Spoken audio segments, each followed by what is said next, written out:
alam mo ba guys, naawa ako doon sa babaeng nagawa ng nails ko. Ayan oh.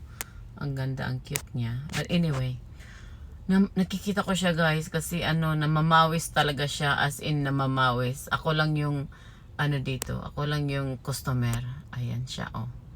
She works so hard to get my nails. Talagang talagang kutkutin, parang nilagari na niya. Matagal-tagal na akong hindi nagpamanicure dahil sa sobrang busy. Tsaka ayoko magpamanicure parati din dahil magastos.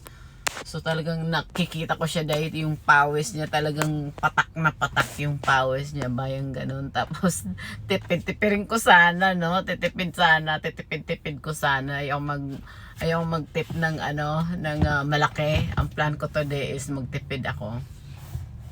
Pero ang nangyari is namawis-mawis siya, kaya binigyan ko na lang din ng maganda-ganda na rin na tip kasi nakikita ko talagang tumutulo na yung pawis niya. Grabe, sabi ko walang yan, tindi-tindi ng mga pa at kamay ko. Grabe, namamawis yung yung babae. But anyway, so yun lang. Ayan, sana hindi tayo magtipid sa din sa tip. Grabe, kasi minsan ayaw mo mag-tip kahit sa restaurant, di ba? Pero yeah, kailangan magtipid. Share your blessing, sabi nga nila, di ba?